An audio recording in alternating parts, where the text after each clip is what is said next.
Hello everybody, my name is Adam Bergman and this of course is Adam Bergman's Money Makers. Since it's the morning, I'm still drinking my coffee. You know I gotta talk about my favorite company while I still got that Java running through my veins. I wanna talk about PALANTIR, ticker symbol PLTR. Today they announced a extension to their contract with the CDC, Center for Disease Control. I'm gonna read you this article and then I wanna go down the rabbit hole and make a connection about a potential huge partnership that's gonna happen with PALANTIR and another government agency. Let's take a look at the article. Denver, PALANTIR Technologies today announced an extension and expansion of its work with the U.S. Center for Disease Control and Prevention through the Outbreak Response and Disease Surveillance Solution for Data Collection and Integration for Public Health Event Response. What does that tell you? They take a bunch of data so they can prepare for a catastrophic event. Over a decade ago, PALANTIR and the CDC initially partnered to support the agency's effort to manage foodborne outbreaks, and the partnership grew to include countering Ebola and the management of anthrax and bacterial special pathogens.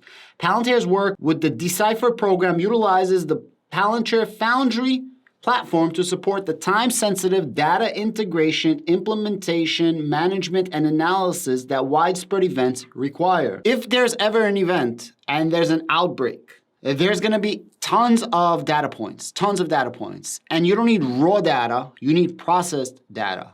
And PALANTIR does exactly that. So instead of you processing tons of different events throughout the country, PALANTIR gives you the information and already processes that and preemptively thinks how you need that information. How can you use that information? How can you better your program with that information?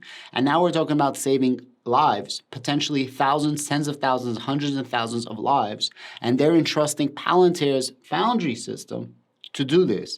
This speaks loads about what PALANTIR can do for not only a government contract, but in turn a commercial contract. Since its first project in 2010, PALANTIR's and the CDC Decipher program have increased their efforts together to include additional foodborne pathogens, respiratory pathogens, genomic-specific data challenges, as well as facilitating expanding collaboration between the CDC, state, tribal, local, and territorial partners. These initiatives are separate and distinct from PALANTIR's COVID-19 response work with the U.S. federal health agencies. Give me a minute, I want to show you guys another article after this. And I quote, "We are honored to continue the expanded our long-standing partnership with the CDC in support of public health surveillance and outbreak response," said Dr. William Kessler, Chief Medical Officer for USG at PALANTIR. And I quote, "Beyond COVID, by incorporating innovative genomic workflows into traditional public health surveillances, CDC is building upon its foundational investments in a modernized technology infrastructure." That's the key word, modernized technological infrastructure.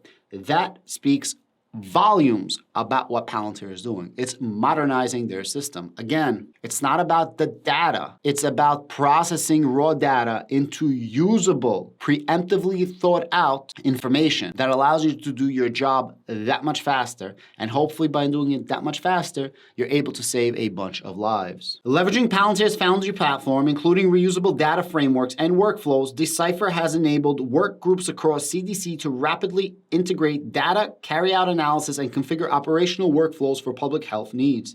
The result has been a highly synchronized surveillance and coordinated operations and response.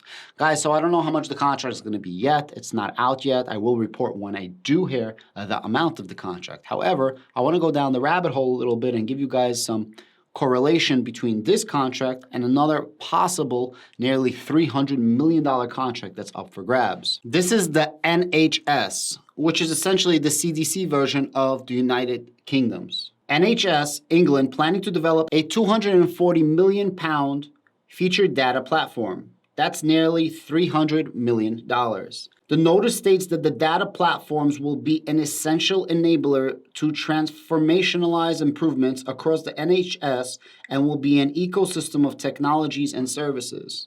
Now, I just read you this article about the CDC.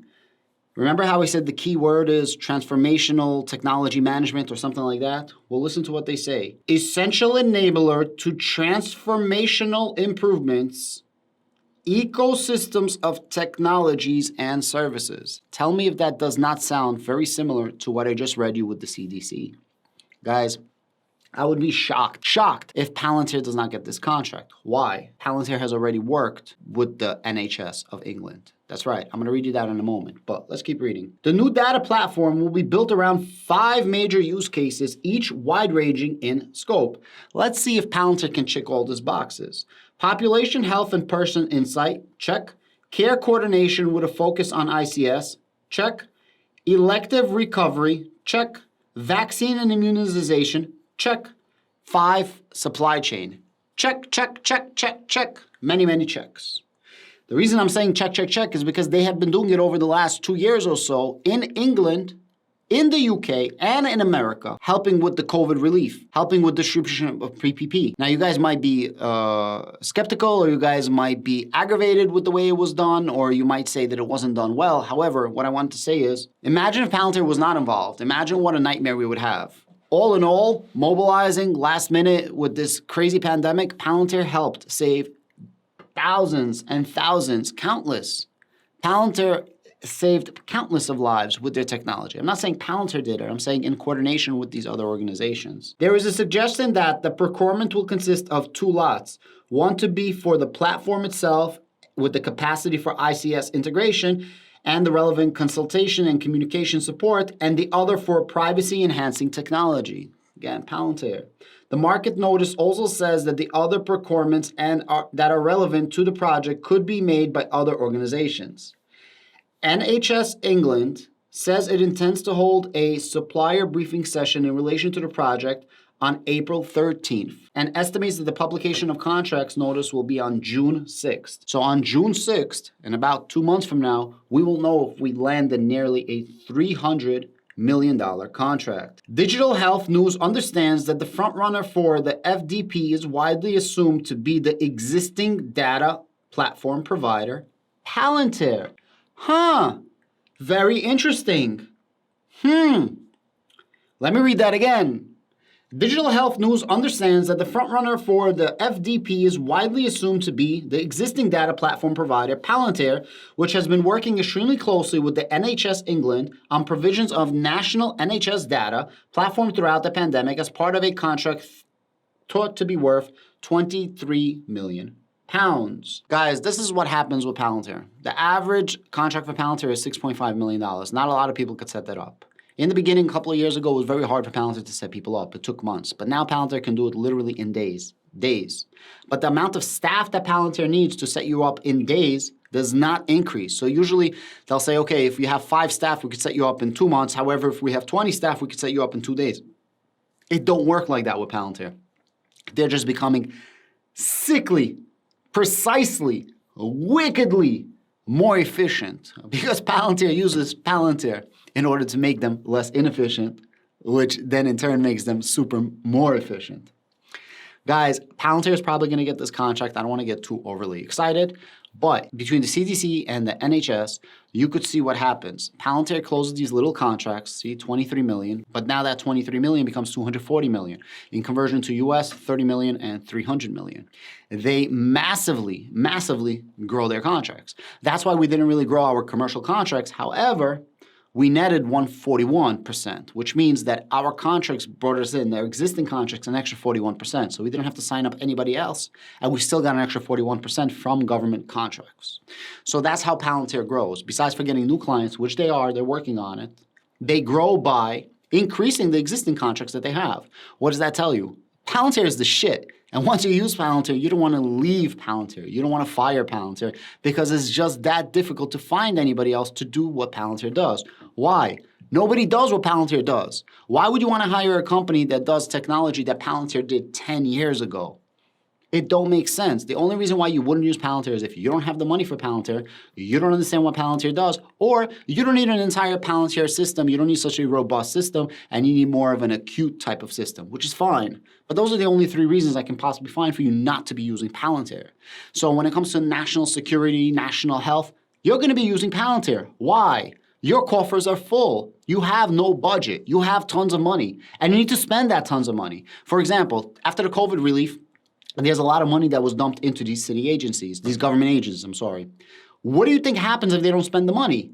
well, they're not going to get the tax money. So if their budget is 100 million, but then COVID happened and now their budget is 300 million, for example, they have to spend the 300 million, because if they only spend 100 million, they're going to say, well, you no longer need 300 million. And then next year, when budgets are going over, they're not going to give them 300 million. This is the fundamental problem of what's happening with our federal government, both domestically and abroad to other federal governments. This is just what happens. There's complete laziness. People overextend themselves, and people ask for as much money as possible. And they need to use it in forms of lazy workers taking tons of overtime. Just look what's happening to the MTA service in New York. Guys, thank you so much. And I just want to say one more time, our channel is growing. I think we're like at 315 people last time I checked. Every single day we're growing that 10%. I just want to say from the bottom of my heart, I appreciate you guys. You guys give me the strength to do this, to wake up in the morning and bang out 4, 5, 6, 7 videos a day between both of my channels. Now, if you're watching me just for Palantir, you're watching me just for stocks, please remember I do have a crypto head channel called The Adam Bergman Show that only covers crypto and non-traditional type finance. Guys, I want to say thank you very, very much. Please give me the like, shares, and subscribe. And thank you for supporting me, for supporting you. Have a great day.